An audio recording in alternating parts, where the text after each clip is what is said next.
the end. It comes out to Tom James. Good job! Oh, what a goal for Tom James! Oh, that was special!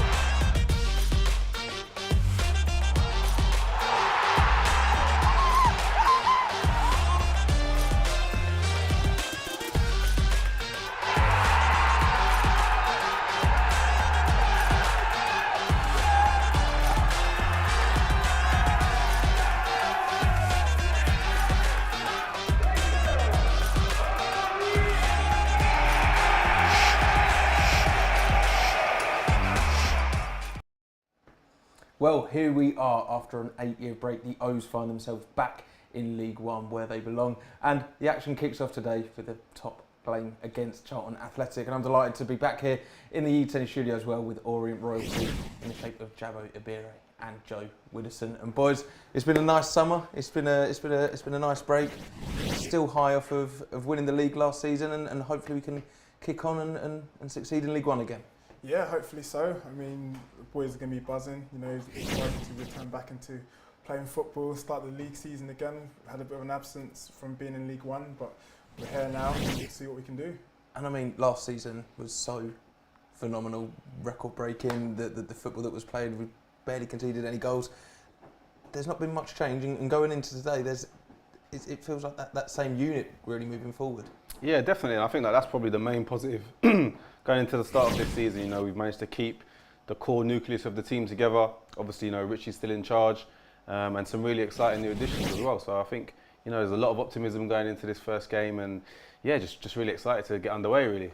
Well, as we said, there hasn't been too much change in the Orient camp over the summer, with 9 additions and some fairly exciting ones too. And there's a few starting today. So let's take a look and see how the O's are lining up for their first league game.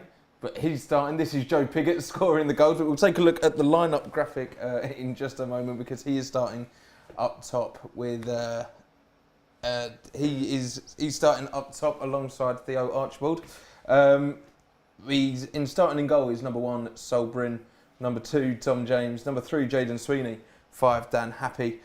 We have number 9 that man Joe Pigott. We have number 10 Real Satirio, 11 Theo Archibald, 15 Idris El Mazouni, the captain Darren Pratley, number 19 Omar Beckles, and number 32 Rob Hunt. And on the bench for the O's is Sam Howes, Ed Turns, Jordan Brown, George Moncur, Ethan Galbraith, Jordan Graham and Charlie Pegram. And as we're seeing here, Joe Pigott has been underscoring that team announcement for us, and he's the real marquee signing, you'd say, so far. If you take a look at the lineup now, though, but Joe Pigott, the man we've just seen scoring some goals, he's the man we're relying on this season now, it feels like. Yeah, and definitely so. I mean, he's got good stature, good pedigree in the leagues. A few seasons ago, he had a great season at AFC Wimbledon. You know, he's someone we're going to be relying on the front line. And Aaron Drynan has a knock, looking to be out for 6 to 8 weeks, it said. Dan Ajayi with a broken bone in his foot, potentially out for up to 5 months. Maybe looking a little bit light, especially after losing Paul Smith in the summer. So Joe Pigott, there's a lot of expectation on him. Yeah, definitely. You know, there is a lot of expectation, and you know, he's obviously been the man that's brought in to try and lead the line and get on the end of things and score the goals. You know, with the current injuries to Drynan and Dan Ajayi, you know, it is looking a little bit light up top. So I'm sure the club are probably working on looking to bring in maybe 1 or 2 additions. But you know, I think Pigott's an exciting player. You know, as we saw there, you know, he's certainly got a good pedigree. You know, he's scored a lot of goals at this level a couple of years back with AFC Wimbledon. He's earned his moves up the leagues, you know, from playing non-league football all the way up to, you know, obviously getting a good move to Ipswich. And yeah, I think he'll hopefully come in with like hungry and with a point to prove. So I'm looking forward to seeing him in action. But it's a disappointment as well to see Aggie getting injured, because he was quite bright at the start of pre-season. So yeah, it's a shame that we won't be able to see him for a little while. It's certainly a shame, but I'm sure there's going to be magic conjured up from elsewhere. And if you look at the attackers on the pitch today, it is Joe Pigott, and you've got Real Satirio and Theo Archibald as well. How do you expect those 3 to shape up? Well, I mean, Satirio, he's come back into pre-season looking in magnificent shape, hungry, and you know the way he sort of when he plays, when he's on form, he's a joy to watch, and I think League One will suit him. So I'm quite excited to see how he fares this season. And Archibald up front, it's exciting, you know, because he's strong, he's quick, he's powerful, but he's got good feet as well, you know, and I don't think he's going to get bullied up there. I think he's going to offer us something different to what we haven't got at the moment. I'm quite excited to see how they all mix and match it. Well, that's the thing. So we're expecting Ruel to play in that number 10 role with Theo and Pigott partnering up top. It's an interesting one because we saw Ruel when he came in last season. I think it was the Salford game where we needed a striker and he came in and started. It's great. You know he can play through the middle and score goals. But now, as Jabo said, you've got that slightly different dynamic of the three of them in what we imagine will be quite narrow. So there's a lot of talent there. Yeah, it does seem like a bit of a tactical experiment from Richie. You know, obviously we're so used to seeing Theo out wide. You know, whether it be predominantly on the left or the right. You know, cutting inside off the right really onto his favoured left foot. But it'll be interesting to see him up front. You know, he probably does have certain characteristics. He's sharp. You know, he's quick. As Jabo said there, he's got good feet. So I like knowing the way Richie likes to set his teams up. I imagine it will be quite fluid, and we might see some interchange in between. You know, Ruel, who's happy to play as a 9 and lead the line, and maybe Theo dropping in at times. But yeah, I'm really looking forward to seeing, you know, what Richie's got up his sleeve, because I think it's obviously a reason why he's decided to go with this shape tactically today. So it'll be interesting to see how it looks. Well, we'll come on to the Charlton lineup shortly, but I think they play a very similar 3-5-2. Do you think it could, or a 5-3-2, however you want to call it? But do you think it could be a case of matching them up today? I think so, potentially, because I think the majority of pre-season they didn't really play this formation sort of thing. So maybe he's just matched it up, showing Charlton will probably, depends who gets pinned back more, because sometimes it could be a 3-5-2, sometimes it's 5 at the back sort of thing. But you're playing under a patch. They were quite strong at home towards the end of last season, so showing that maybe a bit of respect in that respect. But ultimately, I think it'd be interesting. I think it's going to be an edgy game, and you know, whose formation works better, who plays the formation better today will count. Well, if we're expecting this formation to be that 5-3-2, and Tom James playing in the right centre back role, you'd imagine that's an interesting one, because as it's on paper it's a defensive formation, but we know the player Tom James is. If he's stepping out from defence, and it can mould and adapt throughout the game, can't it? Yeah, and it's like for TJ in particular, I see that as a position that will suit him down to the ground. You know, as much as we saw him playing right back last season, I feel like perhaps maybe the weakest part of his game is the defensive side. So, you know, tucking him inside in a slightly narrow position will leave him less exposed. We all know that he's got fantastic quality range of passing, and you know, he can step out from that position into areas where he can find you know, supply balls into the box. You know, really kind of show the range of passing that he's got. So I think from on the ball point of view, it could really suit him, and it could work well. The interesting thing is though, we've obviously not seen any football, so we've got nothing to go on in previous games. So you know, we could be setting up in a certain way, but Charlton might do something completely different. You know, pre-season is a chance to try different kind of shapes and different options, and you know, managers will know that there'll be other people watching how they set up as well in pre-season games. So, you know, we could end up seeing something completely different. Who knows? Well, it's certainly slightly unexpected. But one thing that is the same as last season is the midfield pairing. And how phenomenal was it to get the signature of that man, Idris El Mazouni? Yeah, it's lovely to see him back in the building. Everyone was just like hoping at the end of last season that it remains, that we can get him again. He's back in the building. You know, he exceeded all expectations. He was different gear throughout the season, so tenacious. But then he's so calm when it matters. You know, he'll get the ball, he'll win it back, and then he'll be calm to play the right ball at the right time. He was ever present last season, and I'm just glad to have him back in the building and linking up with Pratley, who I think helped him come on, and with his guidance, with his experience. I think they bounced off each other very well last year.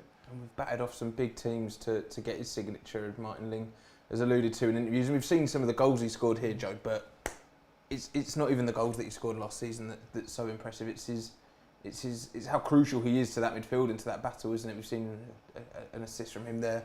It's the way he can carry the ball, break up the play. He's incredible. Yeah, it's his all-round game. You know, like I said it a few times last season, he's a midfielder that has a bit of everything. You know, he's not a 4, he's not a 6, he's not an 8. He's box to box. He can do a bit of everything, and I think probably the key thing about getting Idris back is that he knows Richie. He knows how Richie wants to play. He's familiar with the setup. So, you know, for him, it's like he will help integrate other players. So the likes of Pigott, do you know what I mean? Obviously all the new players who are coming in and still finding their feet. He's one that knows. He knows how Richie wants to play, the standards, and he's one of those that can help to set an example for others as well.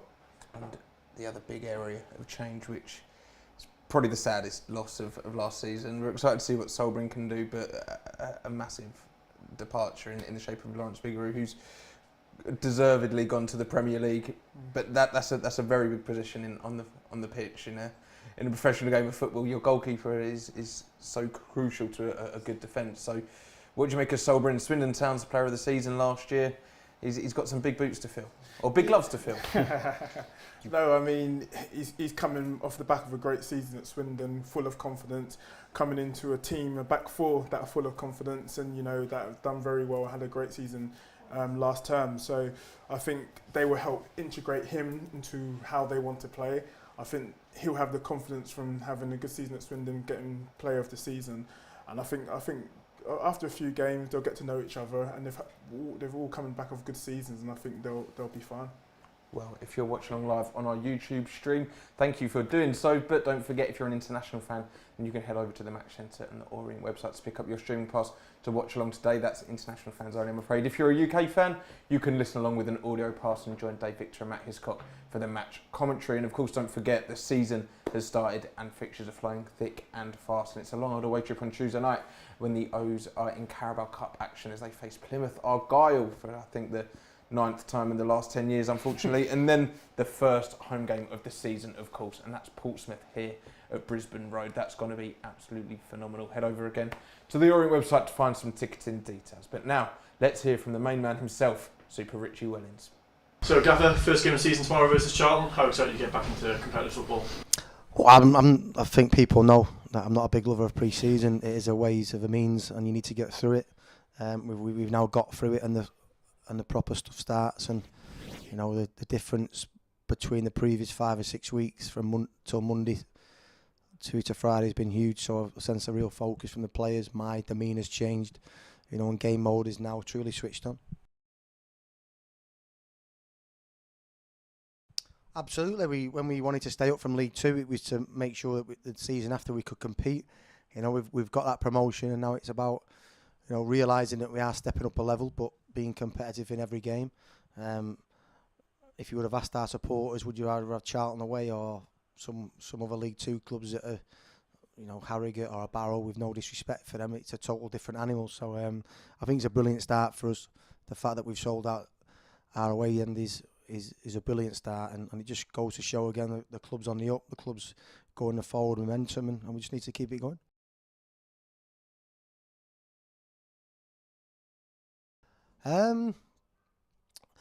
Well, listen, we're a newly promoted team, and we've done the AFL launch a couple of days ago, and numerous questions are: where are you going to finish this season? Where are you going to finish? What's going to blah blah blah? And the honest answer is we're a newly promoted team, so we haven't really got a gauge of that. If I'm the manager of Derby, if I'm the manager of Charlton, I'm coming out and saying I'm going for the top 2. I'm going to try and win the league because the size of the club, the size of the stadium, the history of the club, where they've been in the Premier League and the amount of years that they've been in the Premier League. I think it's easier for them clubs to come out and say, listen, I'm going for the top 2, I'm going for the playoffs, because financially and the infrastructure is aimed towards that. So we're a little bit different. We want to be very meticulous in the way that we prepare the next 2 or 3 years. And I think it's an understanding of the supporters. Let's just see where we are. Let's not try and run before we can walk in this division. And I think that the first month, it's a tough first month in terms of size of clubs, and also teams that Blackpool coming down from the Championship, Wickham have been in the Championship in the last few years, Portsmouth are a big club at this level, Charlton a big club at this. So I think in a month's time it'll give us an idea of obviously what the top teams look like, but then it'll give us an idea of how good we are as well. Top stuff there from Richie, and of course we've spoken about how good it's been to hold on to players, and Idris Mizuni and Ed Turns obviously rejoining, and the signings have been good, but a real key one is that man staying and still with the manager. He was key to the success last season, and when he's at the helm, you feel confident. 100%. He's the biggest. He's the biggest success, I think, of of the summer, you know, keeping hold of Richie, because I know there were teams interested in him, in his services, and you know, why wouldn't there be after such a brilliant year last year? So yeah, I think, you know, as you said, with him in charge, there's reason for massive optimism. You know, the manner in which he got the team promoted last season was fantastic. You know, he seems pretty content with the signings that he's brought in over the summer. So you think, you know, he's got a plan, and he's you know, as he said there though, let's not get too carried away just yet. You know, a newly promoted team, let's not try and run before we can walk in this division. So I'm sure for Rich, it'll be a case of, you know, establishing the team, you know, getting the boys confident at this level, and then slowly starting to build again, because there has been, you know, a few key departures. So, you know, new players will need to get integrated, and yeah, you know, it'll take a little while to pick up some form and build momentum in this league. And what's it like at the beginning of a season where you have had probably 9 players leaving, 9 players coming in? Well, admittedly 2 of them are returning from loan deals, but what's it like as a player, and how crucial is the manager at that point of the season and pre-season to really help kind of get things gelling, or does it really happen on the first day of the season when you step out? No, it definitely happens in pre-season. I think in terms of individuals finding their feet and getting up to the fitness levels, obviously that's down to the manager, but I think when the new players come in, that integration, that, you know, everyone getting together, and you normally go away on like a pre-season trip abroad or somewhere, then you get everyone together, you get everyone knowing each other, get the banter going. I think that's really important in pre-season. And then once you make your connections, and that follows through into the start of the season, and that's when it really all kicks in, because you can look at pre-season in many ways. It could be results, it could be about fitness, it could be about getting the team all together. And you know, pre-season hasn't been as amazing as we would like maybe, but maybe everyone has got together and really made those connections, those partnerships that will start us well for the start of the season, which I think is more important. Well, today is certainly going to be probably one of the toughest tests we've faced in the last few years, returning back to League One football, and the opposition are a fairly tough one too, in the shape of Charlton Athletic. So let's take a look and see how the home side will be lining up for this afternoon's fixture. So in goal for the Addicts is number 1, Ashley Maynard Brewer. We have number 2, Lloyd Jones. Number 5, Lucas Ness. Number 3, Terrell Thomas. Number 32, Nathan Simway. The captain, number 4, George Dobson. Number 33, Karoy Anderson. Number 10, Scott Fraser. Number 23, Corey Blackett-Taylor. Well, he's a big signing, and it's number 9, Alfie May. 20 goals last season for him. And number 20, Tyrese Campbell. And on the bench for Charlton is Harry Stead, Michael Hector, Teo Eden, Panuche Kamara, Connor McGrandles, Jack Payne and Charlie Kirk. So it's a few big names on there. The main one really is I think rumoured for the 250,000 they signed him for. Alfie May, 20 goals for Cheltenham last season. He's a danger. Yeah, he's a danger. He's a genuine danger. Very, very good player. I mean, Cheltenham done well to hang on to him as long as they did.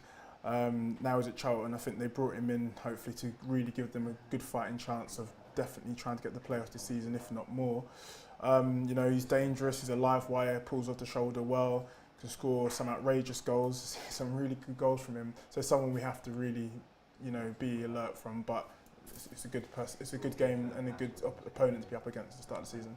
Let's take a look at some of the goals he does score, Joe, because as Jabo says, he's had a few good years for Cheltenham, and 20 in, and I think 40 games last season, so a goal every other game. So I think we've got some clips of him in action from last season, and as Jabo was saying, he scores a lot of goals. He scores a lot of different kind of goals. That's a great finish, and we'll see all different types. Yeah, he's certainly a player with a lot of different attributes to his game. I remember playing against him a few years ago at Cheltenham, and he was really, really sharp, really dangerous, with a real eye for goal. You know, as we're seeing here, he certainly knows where the back of the net is. He's got all different types of finishes in his locker. Do you know what I mean? Little back post header there, and he's a real danger, and he's also a player that has, you know, seemed to get better and better with age. You know, he's 30 years old now, and then, you know, that's just outrageous.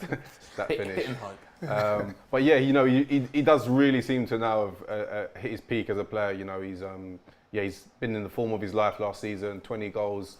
And he was outstanding for Cheltenham. So, you know, Charlton are a big club at this level who, you know, looking to be near that top end of the table, and I'm sure they'll be hoping that he can fire them promotion. Some outrageous finishes here for Alfie May, but not to disrespect Cheltenham in any way, but this is a big move for him to come to Charlton. It's a very big club. Yeah. There's going to be a lot of expectation on him to do this again, and the pressures will be probably slightly different to what it was playing for Cheltenham. So it's interesting to see if he'll thrive under that, or. Yeah, I think that's the big difference when you go get a big move. I mean, when you're at a club, no disrespect to Cheltenham, when sometimes you're not expected to score that many goals, you just go into that flow and it becomes easy. When you go to a club and you're brought in to score goals and there's expectations on what they want that season, that pressure can be telling. And so there's no given that he was going to walk in and score as many goals as he did in the previous season. But it's a good test for us as well. You know, we've got a good solid defence. We've got a new, really good goalkeeper. So it's a good test to be up against a striker who's, you know, renowned for scoring goals, and to see what we're made of. Good introduction. Welcome to League One.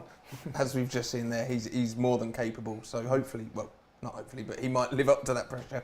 But as Jabo was just saying, our defenders are strong. Dan Happy's come back from a long injury, but we know he's a quality player. Omar team this season last year in League Two.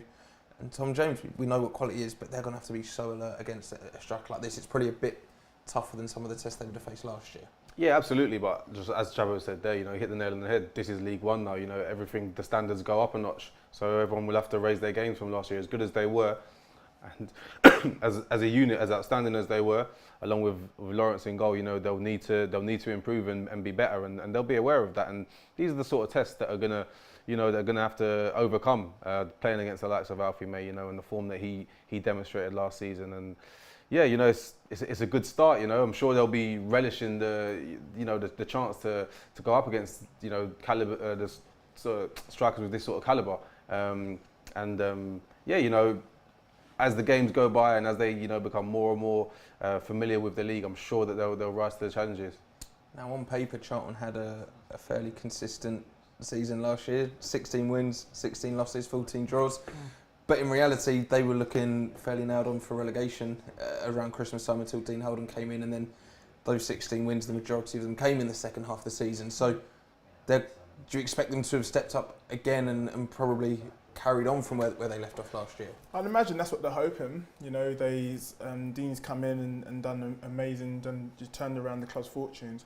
So I'd imagine a bit like when Richie took over from Orient in that respect. You know, you know, he's done really well towards the end of the season. You hope going into the next season they're going to hit the ground running. And then with the likes of that signing of Alfie May, they're showing that ambition, but it's not a given. You know, that was last season. This is a new league. There's other teams that have strengthened as well. So they'll have that ambition, but we're here to, you know, stop that and, you know, start our turn in our absence of being in League One. We're here to, you know, enjoy ourselves as well. And it's someday. I think it's probably, I'd go as far as saying it's probably the best game in London happening today. 3,200 Orient fans in the away end. The stadium itself holds 30,000. I'm not sure how many tickets they've sold, but no Premier League football. This is the game to go to really in town. The atmosphere is going to be electric. The boys in the away end and girls and everyone in the away end are going to be loving it, being back in League One. That energy will hopefully feed onto the pitch. Yeah, definitely. I think it's a really exciting derby. You know, I'm not sure when the last time Orient last played Charlton in the league was, but you know, they're literally only down the road. So you know, it's a fantastic following that we're taking over there today. I'm sure that away stand behind the goal is going to be absolutely rocking, and you know, first game of the season for Charlton. So hopefully they'll have a big turnout as well. And yeah, just hope it's a good game of football. Well, kick-off is very nearly upon us, but let's remind ourselves of how the O's are going to be lining up, donning their blue away kit for the first time at the Valley. And so the O's, let's take a look at their lineup. In goal is number 1, Sol Bryn. We have number 2, Tom James. Number 3, Jaden Sweeney. Number 5, Dan Happy. Number 9, Joe Pigott. 10, Ruel Sotiriou. 11, Theo Archibald. 15, Idris El Mazouni. The captain, 18, Darren Pratley. 19, Omar Beckles. And 32, Rob Hunt. And we imagine they'll be playing in a 5-3-2 formation this afternoon with that back three of Tom James, Omar Beckles and Dan Happy, and everyone else in the position you'd expect them to be. And on the bench for the O's is Sam Howes, Ed Turns, Jordan Brown, George Moncur, Ethan Galbraith, Jordan Graham and Charlie Pegram. Now, we haven't really spoken about the options on the bench. There's no strikers, but there's a lot of attacking intent from the midfield there. George Moncur on the bench is, you know, last year, the second half of the season when he kicked on, you wouldn't think you'd see him on the bench today, but I think it probably shows the quality of depth we've got in there. Yeah, there's definitely a lot of attacking options there, and you know, if needed, there's lots of players that can alter positions and manoeuvre, but it just shows the strength and depth we have at the moment. If there's any potential signings coming in for the transfer window, even better. But the calibre of George Monco on the bench is great.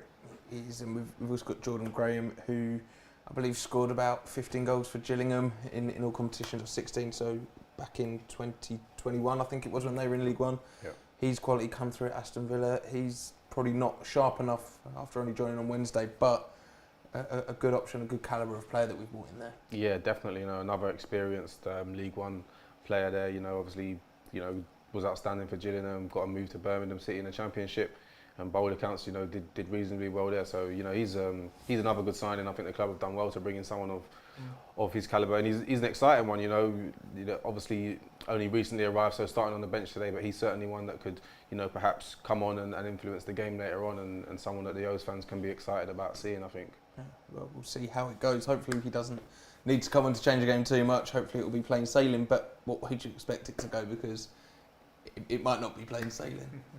What way do I expect it to go? Yeah. I mean, you just want the players to get out there, find their feet, not panic first 5-10 minutes.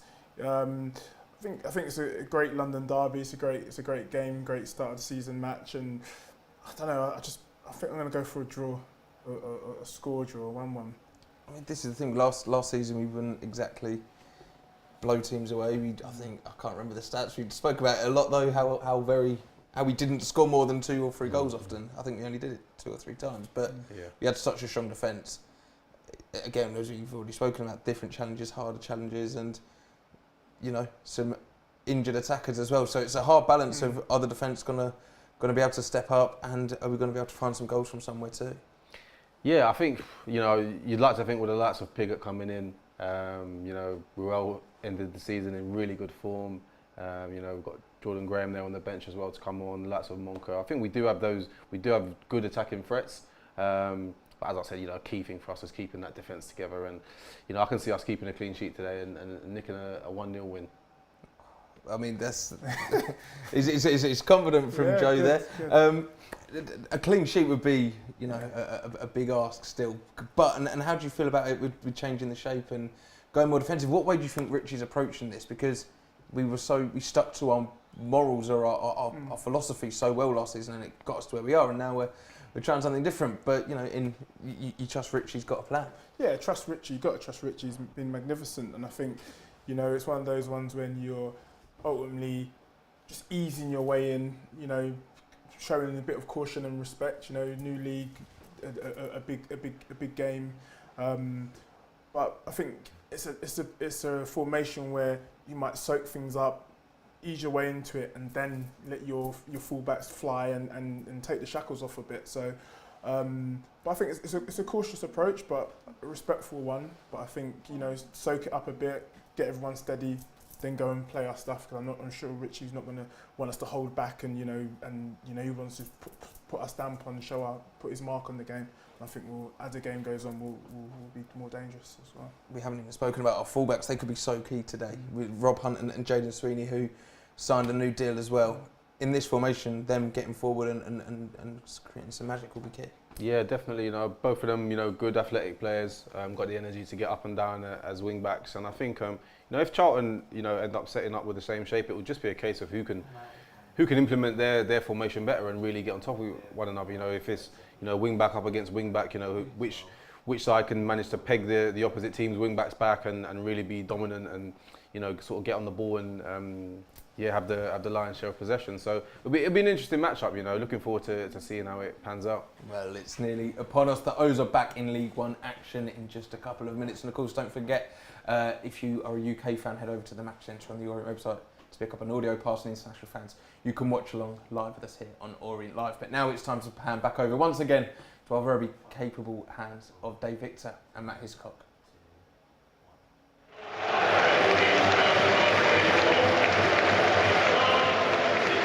And welcome to the Valley, welcome back to League One. The O's are where they belong, and this is going to be a fascinating test this afternoon. Darren Batley at 38 years of age.